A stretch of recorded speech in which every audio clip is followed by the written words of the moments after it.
Hola chicos y bienvenidos a un nuevo vídeo de la asignatura de Geografía de segundo de bachillerato. En este caso vamos a estudiar el punto 2.2 que se llama los elementos del clima. En el anterior vimos los factores del clima, aunque estos que vamos a ver hoy son un poquito distintos, ya que no son factores, sino que son los componentes del clima, todo lo que configura el clima. Así que, como digo, el clima es una palabra que engloba muchos elementos, concretamente los siguientes elementos, que son la temperatura, la insolación, la humedad, la presión atmosférica, las precipitaciones y la aridez. Comenzamos con el primero de los elementos, que es la insolación.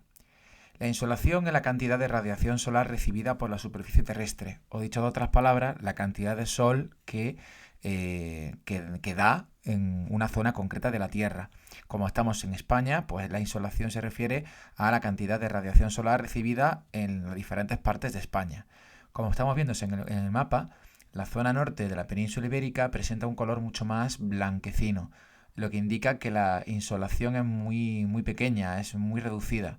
Según el mapa, apenas unos 60 días al año de insolación, lo cual indica que al no haber insolación hay lo contrario de insolación, que es nubosidad.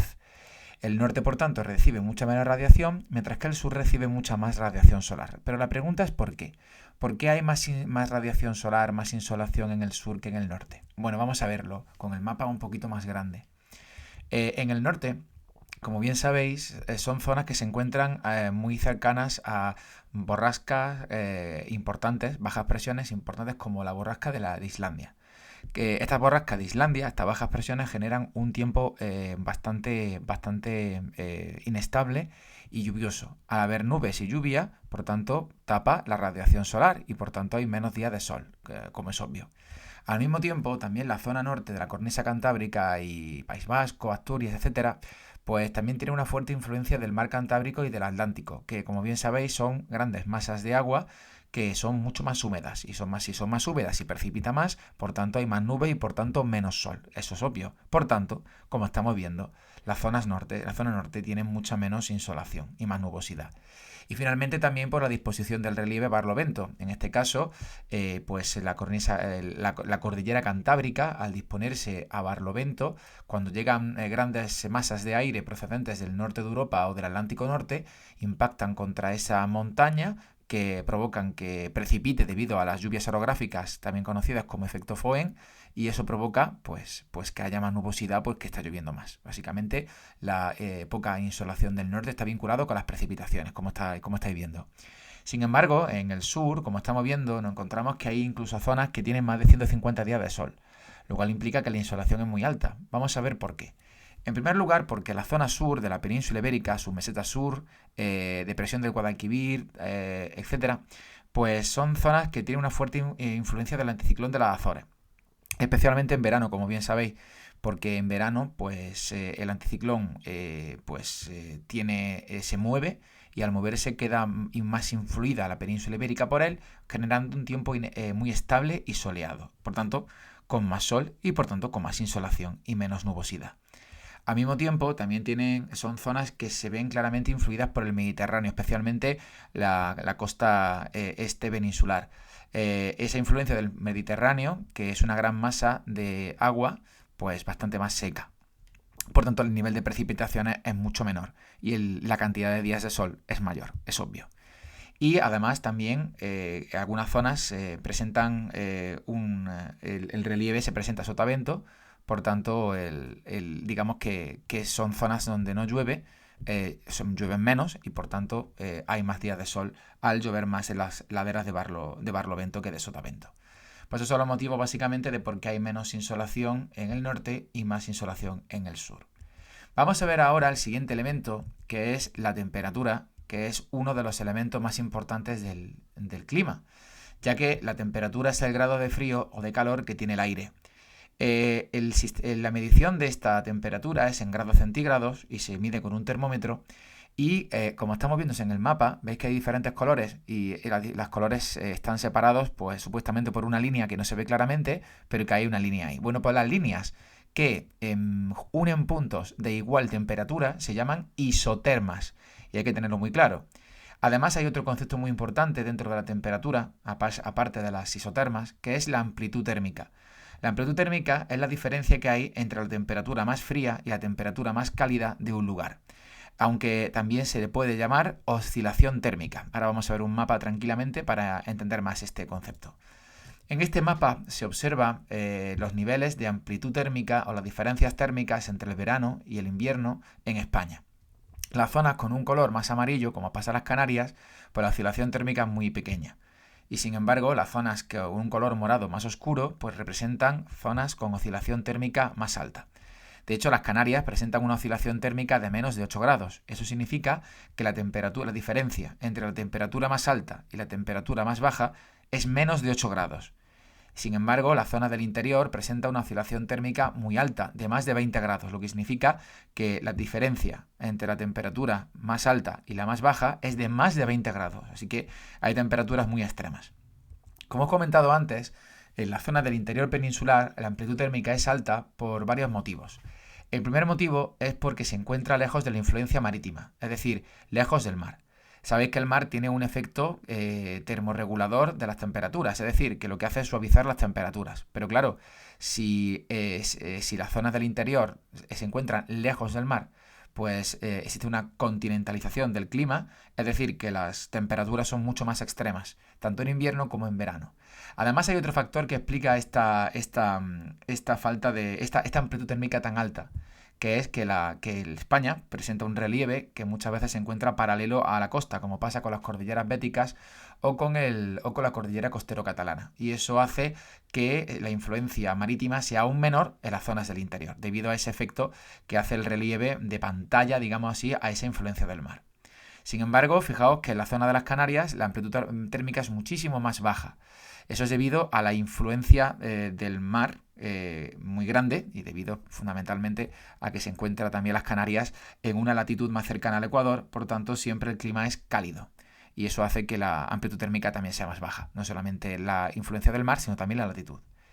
¿Qué pasa con las zonas de costa? Como estáis observando, en la península ibérica, las zonas de costa presentan una oscilación térmica más baja, aproximadamente entre 8 y 12 grados o entre 12 y 16 grados. Eso se debe también igualmente a la influencia del mar. Al encontrarse cerca del mar, pues la disposición de la influencia del mar, la influencia marítima, hace que las temperaturas sean más bajas, un poquito más bajas en verano, más suaves en verano, y un poquito más altas en invierno, es decir, más suaves en invierno. Muy bien, pues la última cosita sobre las temperaturas es que las temperaturas varían por la latitud, la altitud y la distancia al mar. Ya lo hemos comentado, pero bueno, simplemente que lo recordéis. Las temperaturas varían según la altitud, la latitud y la distancia al mar. Vamos a recordar nuevamente estos conceptos. Las temperaturas, por ejemplo, la altitud. Ya sabéis que conforme vamos más alto en una montaña, subimos de altitud a mayor altura, la temperatura es menor. Aproximadamente baja 0,6 grados cada 100 metros, o dicho de otro modo, 6 grados cada 1000 metros. Eso es lo que se conoce como gradiente térmico vertical. Lo vimos en el vídeo anterior de los factores del clima. Otro factor importantísimo que afecta a las temperaturas es la latitud. Ya sabéis que en la zona cálida, cercana al Ecuador, las temperaturas son siempre más cálidas, debido a que el Sol da de forma perpendicular a estas zonas de aquí. Sin embargo, conforme nos vamos alejando del Sol, pues hace más frío, como estamos observando en la zona fría del círculo polar ártico y antártico en la imagen que se ve a la derecha. Y en cuanto a la distancia al mar, lo acabo de contar antes.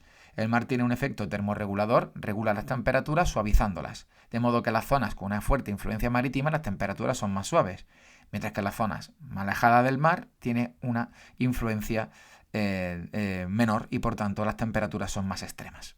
Muy bien, pues esas son las temperaturas y las características fundamentales de este elemento fundamental del clima que son las temperaturas. Algo muy importante que vamos a estudiar en este tema son los climogramas. Como estamos observando en esta imagen, es un climograma, que es un diagrama que representa las características del clima de un lugar a lo largo de un año. De hecho, los números que aparecen abajo, 1, 2, 3, 4, 5, 6 hasta 12, representan cada uno de los meses del año. Las temperaturas aparecen reflejadas en este climograma a través de esa línea roja que va subiendo y bajando, coincidiendo esa subida con los meses de verano, en la que la temperatura obviamente sube.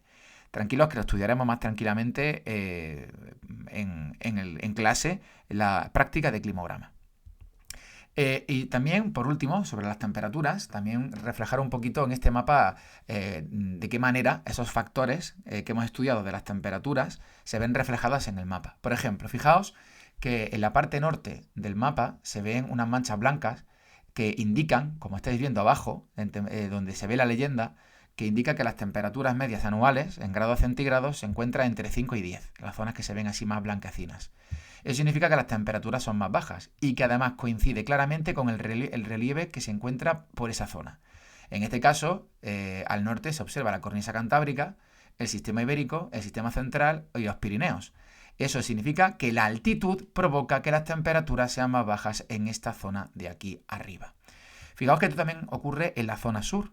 En la zona sur veis que se ve en rojo, en Andalucía, se ve una mancha roja que indica que la temperatura media anual se encuentra entre 15 y 20 grados, pero se ve una pequeña mancha de color más blanquecino que indica que la temperatura media es un poco más baja, entre 10 y 15, que coincide exactamente con la zona de las cordilleras penibética y subbética, lo cual implica que nuevamente la altitud provoca que las temperaturas sean más bajas en esta zona de aquí. Además, una cosa muy importante, y es que si os fijáis, los colores más oscuros aparecen más abajo y los colores más blancos, menos oscuros, más claros, aparecen más arriba. Eso tiene que ver con la latitud, ya que en las Canarias y en la zona sur de la península ibérica, al estar más cerca del Ecuador, implica que hace más calor, obligatoriamente por la latitud. Mientras que en las zonas del norte, que no tienen ningún manchurrón más oscuro, significa que hace más frío. ¿Por qué? Pues muy sencillo. Debido a la latitud nuevamente, debido a que la influencia de la latitud, de la lejanía del Ecuador, hace que haga más frío. Muy bien, espero que hayáis entendido esa variación térmica en la península ibérica, que es muy importante. Vamos a ver ahora la humedad, que es el siguiente elemento, que es muy sencilla. Tenéis que saber que la humedad simplemente es la cantidad de agua que contiene el aire. Y en ese sentido, cuanto más cerca de grandes acumulaciones de agua, es decir, de mares y océanos, pues hay más humedad, debido a la evaporación provocada por el sol y el agua del mar y del océano. Además, esta humedad se mide con un aparato llamado higrómetro, que hay que también tenerlo en cuenta. Otro elemento fundamental, aparte de la humedad, es la presión atmosférica. La presión atmosférica, como estamos viendo aquí, ¿vale?, es el peso del aire, o también la densidad del aire, como queramos llamarlo. Tenéis que saber que siempre el aire caliente suele tener menos densidad, es decir, que pesa menos. Por tanto, el aire caliente suele subir hacia arriba, ¿vale? Cuando hay aire caliente hay una menor densidad y por tanto tiende a subir hacia arriba y por tanto a precipitar, porque el aire caliente al subir, si contiene humedad, pues se tiene que enfriar obligatoriamente porque está subiendo hacia arriba y hace más frío. Eso provoca que las nubes y el agua se condense y por tanto llega a precipitar en forma de agua o nieve. Sin embargo, el aire frío es lo contrario. El aire frío suele pesar más. Por tanto, el aire frío lo que hace es descender, como estamos viendo en la imagen. No asciende, sino que desciende. ¿Cuántos tipos de presiones hay? Pues ya lo sabemos. Hay dos presiones. Las altas presiones, que suelen influir en España, especialmente en verano, y las altas presiones generan pues, un tiempo soleado y estable, como también estamos viendo en la imagen de aquí. Las altas presiones coinciden, como digo, con tiempos soleados, brillante, seco y aire frío. Sin embargo, las bajas presiones son lo contrario. Suelen influir más en otoño y primavera en el caso de España. Y suelen provocar un aire bastante más húmedo, con nubes, con lluvia, en pocas palabras, un tiempo atmosférico mucho más inestable. Eso hay que tenerlo muy en cuenta. Además, otro factor muy importante, y es que cuando el aire pasa de una zona de alta presión, como estamos observando en la imagen, y esa zona de alta presión, ese aire pasa por movimiento a una zona de baja presión donde la densidad es menor, pues la velocidad del aire aumenta y se provoca lo que llamamos viento. Una cosa más antes de seguir, y es que el peso del aire se mide en milibares, coincidiendo la alta presión con más de 1013 milibares y una baja presión con menos de 1013 milibares. Para más información sobre las altas presiones y bajas presiones, hay que también consultar el vídeo de los factores del clima, en el que se explica los centros de acción, las borrascas y los anticiclones, que están vinculados con estas presiones atmosféricas. El siguiente elemento fundamental, junto con la presión atmosférica, son las precipitaciones. En este caso, las precipitaciones es el agua que cae a la superficie terrestre en forma líquida o sólida. En este caso puede aparecer en lluvia, en nieve, en aguanieve o en granizo. Además se mide en litros por metro cuadrado, o mm, que es lo que suele representarse. En un mapa también se representan a través de líneas que miden puntos de igual precipitación. Estas líneas se llaman isoyetas y se ven claramente en la imagen y el mapa que se observa a la izquierda en la imagen. Además, existen 3 tipos de precipitaciones, dependiendo del motivo o el origen de la precipitación. Vamos a ver cuáles son. En primer lugar, nos encontramos con las lluvias orográficas. Estas lluvias orográficas son las que se producen con el efecto Foehn. Recordad que una masa de aire húmedo en la nube, al impactar o chocar contra la ladera de barlovento de una montaña, tienen que ascender. Al ascender, esa nube lo que pierde es calor, es decir, que se va enfriando. Al enfriarse una nube húmeda, lo que hace es que ese agua se condensa y precipita. Al cruzar la montaña y una vez producidas esas lluvias orográficas, debido a este efecto Foehn, pasan a la ladera de sotavento y por tanto esas nubes se encuentran más secas y ya no precipita tanto. Ese es el primer tipo, las orográficas, que se producen en regiones montañosas. Las lluvias convectivas son el segundo tipo. Tienen lugar cuando el aire que se encuentra en la superficie terrestre se calienta mucho. Por ejemplo, en verano, cuando hay una hora de calor que dura muchísimos días, puede provocar que el aire se recaliente muchísimo. Eso hace que al ser el aire más caliente, ascienda hacia arriba más rápido. El ascenso del aire provoca que se enfríe y se condense el agua y precipite con muchísima fuerza. Y eso provoca unas precipitaciones bastante fuertes, que son muy típicas en las zonas templadas en verano, especialmente por ejemplo en agosto, con las olas de calor, y también son muy típicas en el Ecuador, aunque en este caso en España nos interesa más las lluvias convectivas que se producen en verano, ya que no estamos tan cerca del Ecuador. Y finalmente nos encontramos con las lluvias frontales, que se originan cuando entran en contacto dos masas de aire con diferente temperatura. Ya sabéis que existen varios tipos de frentes, como el frente frío, el frente cálido, el frente ocluido. Toda esa información la tenéis en el vídeo referido a los factores del clima, ¿vale? Bien. Seguimos, por tanto, con las precipitaciones, con un último punto. Y es que tenemos que saber que las precipitaciones también varían por los mismos motivos que las temperaturas. Latitud, altitud y distancia al mar. Vamos a ver algunos de estos elementos. La altitud. Recordad que las lluvias orográficas están vinculadas con la altitud. Por tanto, en las montañas, especialmente en la ladera de Barlovento, suele llover bastante más, debido a ese efecto Foehn en el que tiene que ascender la masa de la nube, la masa de aire húmeda, y llueve en esa ladera, repito, de Barlovento. Pasa a sotavento y está mucho más seca. Esa es la latitud. En cuanto a la latitud, tenemos que saber que la zona del Ecuador hace más sol, hace mucha más sol, hace más temperatura debido a que los rayos del sol dan de forma perpendicular siempre al ecuador y eso no provoca solamente que haya más temperatura, sino que también haya más evaporación. Por tanto, en las zonas del Ecuador, en las zonas cálidas del Ecuador, también suele llover bastante más. Aunque hay que decir que el factor latitud en las precipitaciones en la península ibérica es un factor que afecta un poquito menos a la península ibérica. Afecta especialmente la altitud, que ya lo hemos comentado, y la que nos queda, que es la distancia al mar, que es la última de los factores de las precipitaciones. En este caso, la distancia al mar influye, puesto que en zonas más cercanas al mar, pues suele llover más. Repito, suele, no tiene por qué.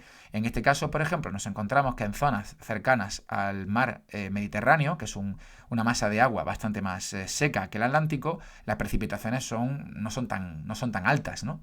Sin embargo, la distancia al mar es un factor fundamental para poder explicar las precipitaciones tan abundantes en la zona de la costa cantábrica y de la cornisa cantábrica en el norte de la península ibérica, ya que se encuentra cercana a una gran masa de agua bastante húmeda que es el Atlántico y que eso hace pues que precipite bastante más, porque es muy húmeda, como he comentado. Muy bien, pues estos son, repito, los factores que influyen en las precipitaciones: latitud, altitud y distancia al mar.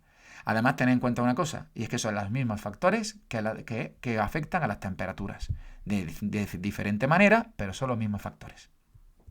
Muy bien, aquí tenemos un mapa en el que se observan las precipitaciones de dónde precipita más en la península ibérica. Como he dicho antes, en la cornisa cantábrica se ve con un color bastante más azul las isoyetas debido a que las precipitaciones son bastante más abundantes. 2.000 litros por metro cuadrado, 1.500 litros por metro cuadrado, es una cantidad bastante importante de precipitaciones. Bueno, ¿a qué se debe? Pues se debe a varios factores. En primer lugar, se debe claramente a la altitud. No olvidéis que nos encontramos con la cornisa cantábrica y además esta cornisa cantábrica se dispone a barlovento de los vientos que llegan del norte de Europa y debido a la altitud hace que precipite mucho en esta zona de aquí. Además también hay que tener en cuenta también que es una zona, la zona norte, que se encuentra con menos influencia del anticiclón de las Azores y mucha más influencia de borrascas del norte de Europa, como por ejemplo la borrasca de Islandia. Y por último, también hay que tener en cuenta el Atlántico, que como he comentado ya muchas veces, es una masa de agua bastante húmeda.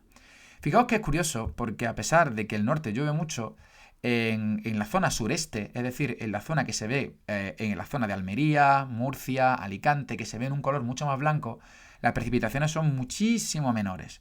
¿A qué se debe esto? Bueno, pues se debe a varios motivos. En primer lugar, a una mayor influencia del anticiclón de las Azores, especialmente en verano, y eso implica una cantidad de lluvia ínfima. También al relieve, ya que esta zona de aquí del sureste se encuentra a sotavento de la cordillera bética, de las cordilleras béticas, por tanto, precipitan a las cordilleras béticas, pero cuando pasan esa masa de aire a la zona de Almería, que se ve en color blanco en el mapa, pues ya están a sotavento y ahí es aire seco sin lluvia. Y también claramente a la influencia del mar Mediterráneo, que es muy seco. Pero fijaos que hay un islote pluviométrico bastante importante en la zona de la sierra de Cádiz, concretamente la sierra de Grazalema, que es una de las zonas, o la zona con más precipitaciones de España. Y es muy curiosa porque se encuentra en el sur de la península ibérica. ¿Y a qué se debe esto? Bueno, pues se debe a la influencia del mar. Y diréis, bueno, pero es que se encuentra cerca del Mediterráneo. Sí, pero en este caso, la sierra de Grazalema tiene una fuerte influencia suratlántica, del Atlántico Sur. Las masas de aire tropical marítimo, que ya lo hemos estudiado, esas masas de aire en el punto de factor del clima, pues son masas de aire marítimo bastante húmedas que al impactar sobre la sierra de Grazalema, por la altitud de la sierra de Grazalema, pues hace que precipite muchísimo y se alcance unos niveles de precipitación bastante altos. Muy bien, pues vamos ahora, bueno, como hemos comentado antes, que la zona cálida del planeta, la zona cálida es la más lluviosa del planeta, como hemos comentado antes, esto podéis pasar. Bien, y el último elemento, ¿vale? Vamos que elemento del clima es la llamada aridez. La aridez, la definición sería, pues es la insuficiencia de agua en el suelo. Es decir, que la aridez se produce cuando hay insuficiente agua en el suelo. Por tanto, es un concepto que está muy relacionado con las precipitaciones y con la temperatura, especialmente también con las precipitaciones, puesto que al haber insuficiente agua en el suelo, significa que no ha precipitado.